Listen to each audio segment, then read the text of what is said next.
In this video, let's take a look at a few examples of absolute value inequalities where maybe the solution path doesn't follow the same pattern that we expect to see from an absolute value inequality. So we have two examples that we're going to look at, and these two examples look very similar to what we were doing previously, but each contain a unique characteristic that forces us to reconsider our understanding of the solutions of all absolute value inequalities. So in our first example, we have 3x minus 4 is greater than or equal to 0.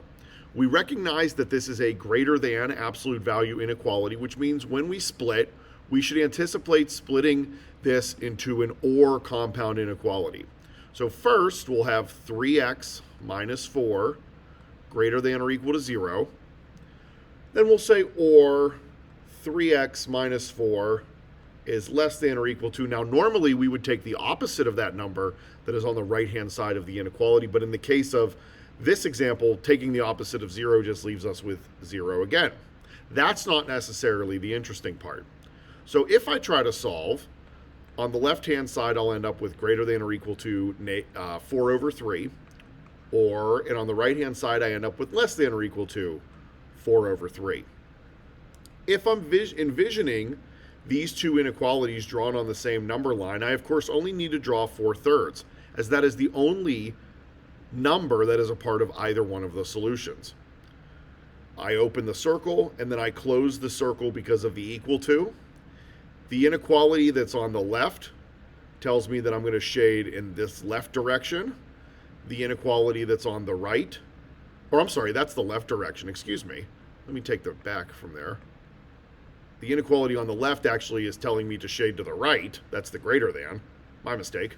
And then the one on the right, less than 4/3, is telling me to shade all of this to the left. As you can see, in both cases, we were shading off of the number 4/3. And because this is an or compound inequality, and we ended up shading the entire number line, that tells us that our solution was all real numbers, because we ended up shading the entire number line in an or. Now, why did that happen? Well, you could have caught from the very beginning that the inequality that we were solving said that the absolute value of 3x minus 4 is greater than or equal to 0.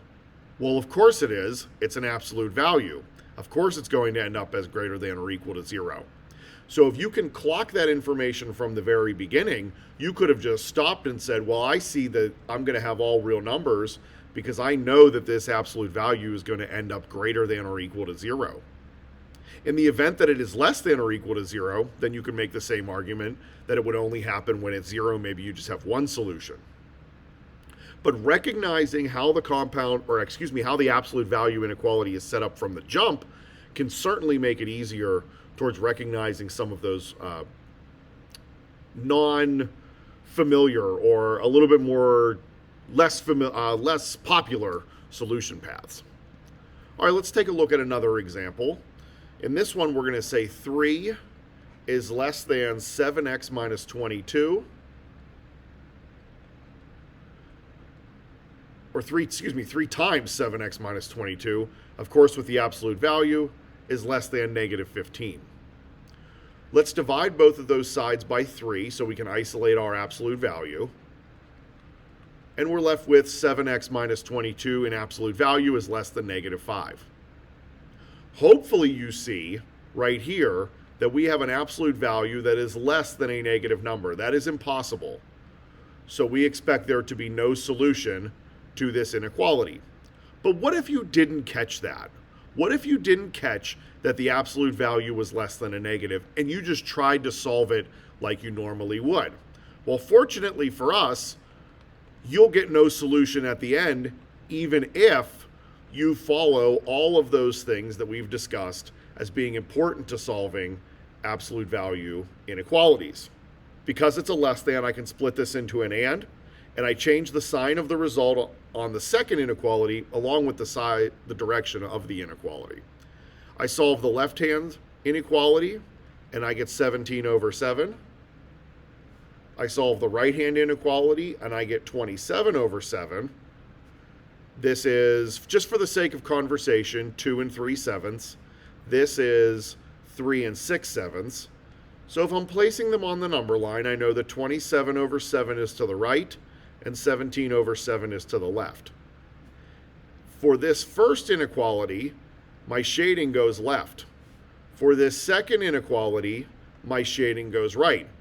This would be great if this was an or, but because this is an and, I am looking for any location where I am double shaded. There is no location where there is double shading taking place in this example, therefore I don't have a solution. So in these two examples, you saw two different situations that might come up when you're solving an absolute value inequality. You could have a situation like this, where we end up with no solution thanks to the direction of the inequality and the number that the absolute value is being compared to.